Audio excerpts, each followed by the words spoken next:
Hello everyone. So as we all know that only 15 days are left for upcoming NEET PG exam. So today we'll discuss what things you should be doing in these 15 days. First of all, सब लोग revise कर रहे होगे and that is the most important thing as we all know. But issue क्या है कि इस time सब स्ट्रेस में होंगे, anxiety level will be high. तो आपको लग रहा होगा कि यार इतना अच्छा आउटपुट नहीं आ रहा है या आप अच्छे से रिवाइज नहीं कर पा रहे. बट इम्पोर्टेंट थिंग इज कि you should be keep sitting with the notes. ऐसा नहीं है कि आपको लग रहा है कि मैं नहीं पढ़ पा रहा यार एंड यू स्टॉप स्टडिंग और इधर उधर घूमने लग जाओ या फिर जस्ट ग्रिप करने लग जाओ कि पढ़ नहीं पा रहा. Just keep sitting with the notes because एक तो वो नोट्स वो है जो आपने इतना टाइम पढ़े हैं. सो अगर आपके वो सामने भी पढ़े रहेंगे तो देयर विल बी समथिंग जो आपके दिमाग में जाएगा. Plus it will give you the confidence कि आपने लास्ट 15-20 डेज में अपने नोट्स पढ़े. तो just keep sitting with the notes. Passively ही चाहे जाने दो, 50-60% जाएगा चाहे, बट जाएगा कुछ ना कुछ. क्योंकि सबके साथ यही हो रहा है. मोस्टली पीपल इस टाइम पे एंशियस होंगे और सबको ये लग रहा होगा कि नोट्स अच्छे से नहीं रिवाइज कर पा रहे, but still keep sitting with the notes. क्योंकि जो छोड़ेगा पढ़ना वो सिलेक्ट नहीं होगा, that is for sure. Other thing is कि नोट्स में एक्टिवली जो इंपॉर्टेंट चीजें पढ़नी है, दैट इज जो आपने चीजें हाईलाइट्स करी है, जो वॉलेटाइल चीजें हैं या जो प्रीवियस ईयर टॉपिक्स हैं वो सब आपने हाईलाइट कर रखे हैं, बस उनको एक्टिवली पढ़ना है. बाकी just keep sitting with the notes. Another important thing is Q bank. क्योंकि बेसिकली आप डेली नोट्स रिवाइज करते करते यू विल फील फ्रस्ट्रेटेड और मोनोटोनस भी हो जाता है डेफिनेटली. सो आपको 30-40-50 क्वेश्चन एटलीस्ट डेली प्रैक्टिस करने हैं. आई वुड सजेस्ट कि इस टाइम पे सिर्फ पीवाईक्यूज प्रैक्टिस करो.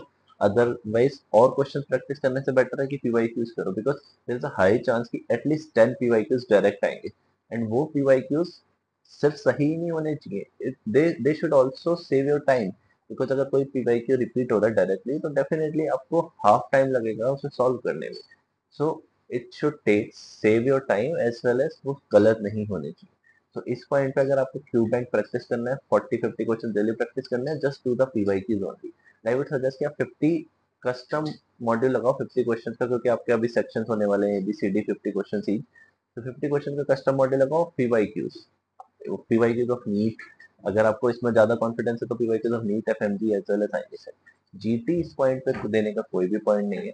अनदर इम्पोर्टेंट थिंग इज कि इस पॉइंट पे आपको 20th कॉपी हमेशा अपने साथ रखनी है. There is no way that you can skip that because NEET में 20th कॉपी का बहुत रोल है. You will realise it later जब एग्जाम हो जाएगा कि 20th कॉपी से आपके 70-80 क्वेश्चन आए. बिकॉज नीट में आज भी वन लाइनर्स का बहुत ही ज्यादा इंपॉर्टेंट रोल है, रटने वाले क्वेश्चन का बहुत ही ज्यादा रोल है. Other thing that I would like to focus on कि इस पॉइंट पे आपका रिलैक्स रहना बहुत जरूरी है.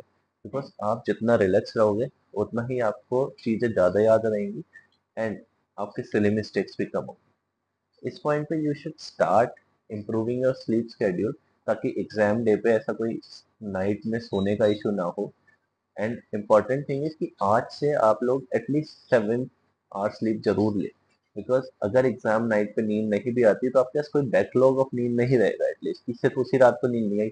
आप अगर मान लो कि उससे 10 दिन पहले ही अच्छे से नहीं सो रहे हो तो there would be a great backlog of sleep. अगर आप एक नाइट पूरे नहीं सोते और इतना सारा बैकलॉग होगा तो definitely it will decrease your capacity of sleep.